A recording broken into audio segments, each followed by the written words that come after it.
आज की इस क्लास में हम लोग सीखने वाले हैं कि किस तरीके से स्प्लिट एसी गैस को लॉक किया जाता है, और ये भी सीखने वाले हैं कि जब हम लोग लॉक करते समय डिस्चार्ज वाल्व को बंद कर देते हैं, उसके बाद ये कंप्रेसर का एम्पियर बढ़ता है या घटता है। मतलब लॉक करते समय एम्पियर बढ़ता है या घटता है, ये बहुत बड़ी प्रॉब्लम है।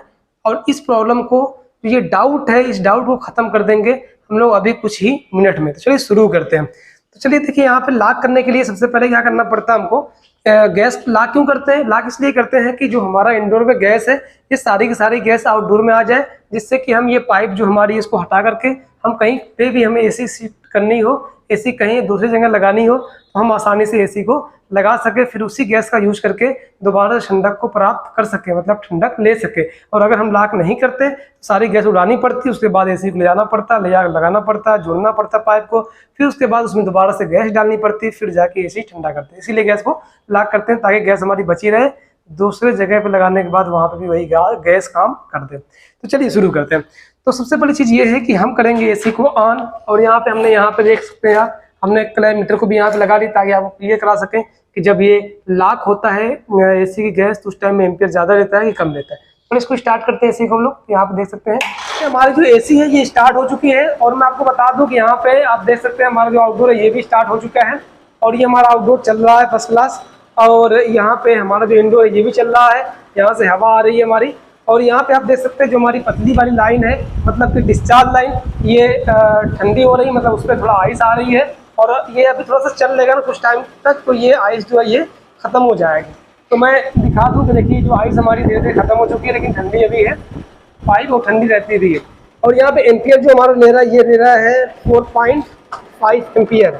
देखिए 4.2 एम्पियर ले रहा है, यहाँ पे लगभग 5 एम्पियर के आसपास ये ले रहा है।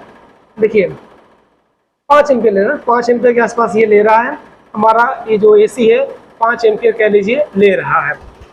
और यहाँ पे जो गेज अपना है, मैं आपको बता दूं गेज कितना हमारा यहाँ कहाँ पे गेज है। गेज जो हमारा है ये है लगभग इस टाइम 40 PSI के आसपास में, और सुई लगातार ऊपर जा रही है। जब ये गेज की सुई ऊपर जाना रुक जाएगी तो हम लोग यहाँ पे गैस को लॉक करेंगे।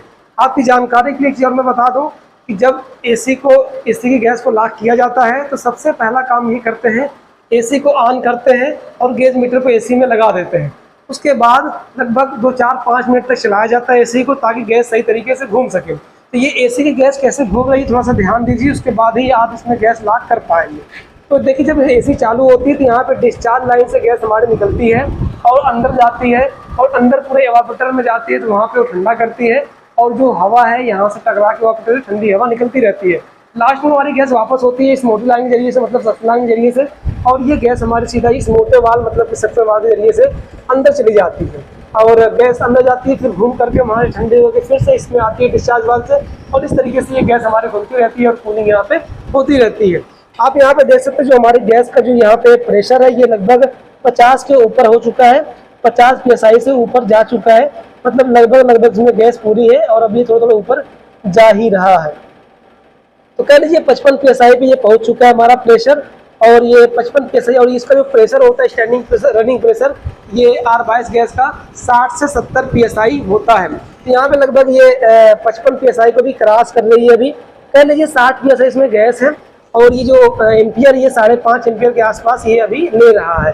दोनों वाल्व से खुले हुए हैं, और जब यहाँ पे हम लोग गैस को लॉक करते हैं तो हम क्या करते हैं, सिंपल इसके दोनों वाल्व के जो नट होते हैं उसको खोल लेते हैं, और यहाँ पे जो इनकी लगती है 4 नंबर या फिर 5 नंबर की इनकी का प्रयोग किया जाता है। और देखो इसमें कितने नंबर की लग रही है। हमारे पास जो इनकी मौजूद है ये 5 नंबर की है, और ये दोनों वाल में अच्छे से फिट हो रही है। तो हम यहाँ पे करने वाले हैं अब इसको लॉक। और एक बार फिर मैं आपको गेज दिखा दूँ। तो गेज का जो प्रेशर हमारा ये बता रही है 60 PSI बता रहा है। आप देख सकते हैं पूरा ये 60 PSI तो हमारा प्रेशर, मतलब गैस पूरी की पूरी है, और एम्पियर हमारा इतना ले रहा है। तो सबसे पहला काम ये करना है आपको कि जो अपना डिस्चार्ज लाइन इसी को करना है बंद, और डिस्चार्ज लाइन बंद करेंगे तो अब यहाँ पे 2 चीज़ों क्लियर करना है। एक तो जब ये सुई हमारी -30 में आ जाए या फिर 0 पे आ जाए, तब हमें इस दूसरे वाल को बंद करेंगे तो गैस हमारा लॉक हो जाएगा।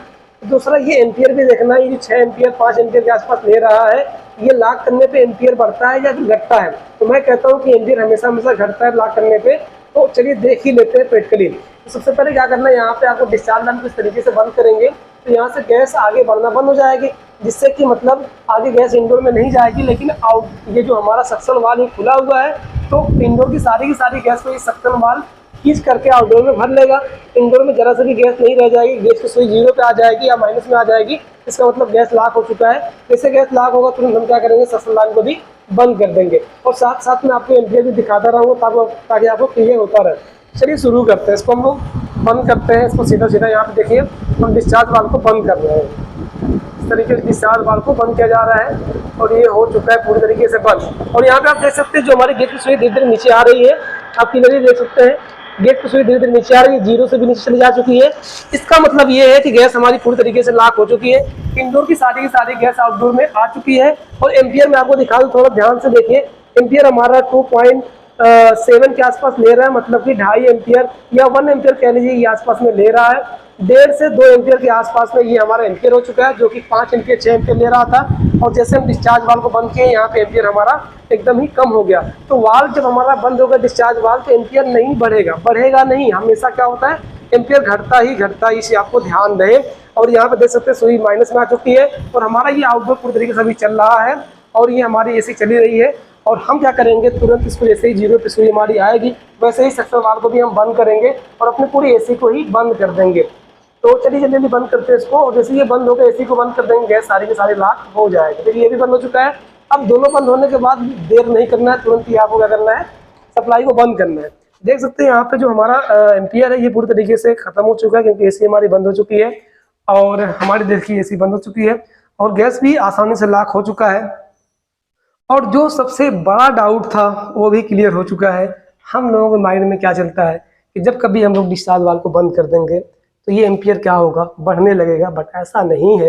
डिस्चार्ज वाल्व बंद करने के बाद कंप्रेसर का लोड डाउन हो जाता है, लोड कम हो जाता है और एम्पियर जो है घटने लगता है। और आपने देखा 6 एम्पियर पहले चल रहा था, वाल्व खुला था, तब जैसे वाल्व बंद किए तो यहाँ पे जो हमारा एम्पियर है ये डाउन होकर 2 एम्पियर 1.5 एम्पियर के आसपास में आ गया था। तो इस तरीके से जब हम कभी भी गैस को लॉक करते हैं तो एम्पियर बढ़ता नहीं है, सिर्फ घटता है। और इसी तरीके से गैस को भी लॉक किया जाता है।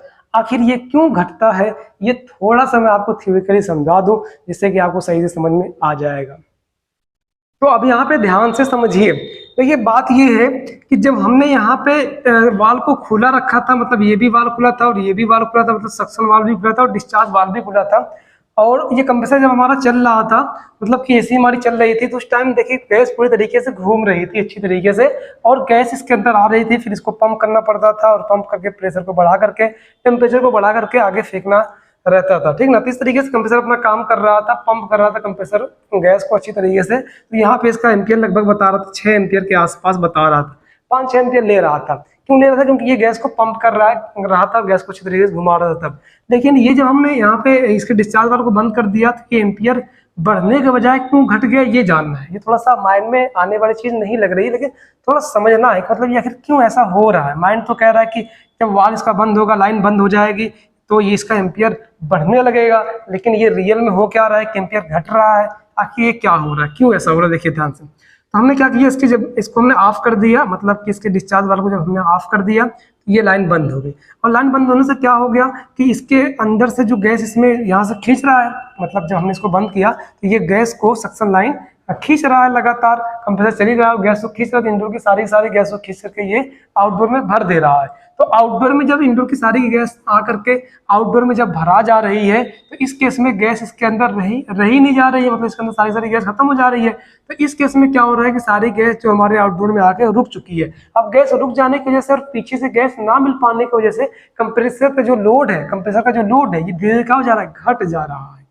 अगर इस पे गैस मिलती रहती और ये पंप करता रहता, आगे से पाइप जाम होते तो क्या होता है, ये बढ़ जाता है, क्या एम्पियर इसका बढ़ जाता है। सपोज दैट, समझिए बात ये, किसी वजह से यहाँ पे ये पाइप ना, सक्शन वाली पाइप लीक हो गई, या यहाँ से कहीं कोई पाइप लीक हो गई, या फिर ये नट थोड़ा सा ढीला हो गया, तो इस केस में अगर आप इसको बंद करेंगे तो ये लगातार हवा खींचता रहेगा और लगातार इस आउटडोर में भरता रहेगा, खींचता रहेगा, भरता रहेगा, खींचता रहेगा, बढ़ता रहेगा। उस केस में इसका एम्पियर बढ़ता चला जाएगा और यहाँ पे प्रेशर भी बढ़ता जाएगा। आगे पाइप जाम है, इस केस में पाइप भी फटने का डर है, कंप्रेसर वगैरह खराब होने का डर है और एम्पियर बहुत ज्यादा हाई हो जाएगा, 10 एम्पियर, 12 एम्पियर, 15 एम्पियर, 30 एम्पियर का चला जाएगा।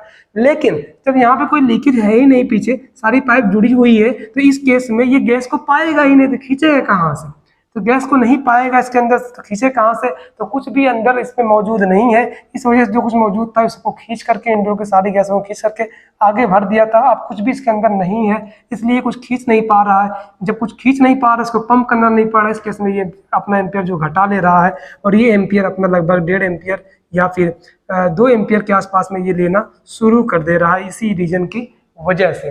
तो आपको ये सही तरीके से समझ में आ गया होगा कि क्यों आखिर डिस्चार्ज लाइन को बंद करने पे एम्पियर हमारा घटता है, ना कि बढ़ता है। ये जो चीज है ये आपको अच्छे तरीके से क्लियर हो चुकी होगी कि क्यों आखिर डिस्चार्ज लाइन को बंद करने पर एम्पियर हमेशा घटता है। और हमारे माइंड में पहले क्या चल रहा था कि डिस्चार्ज लाइन को जब बंद करेंगे तो हो सकता है कि एम्पियर बढ़े। ऐसा कंडीशन है, एम्पियर बढ़ेगा भी और घटेगा भी। अगर सक्शन लाइन की तरफ कोई लाइन यहाँ पे लीक रहेगी तो एम्पियर बढ़ने लगेगा, और अगर यहाँ पे लीकेज नहीं रहेगा सक्शन लाइन की तरफ तो ये कुछ खींच नहीं पाएगा और एम्पियर इसका डाउन हो जाएगा, घट जाएगा। तो आपको ये सही तरीके से समझ में आ गया होगा।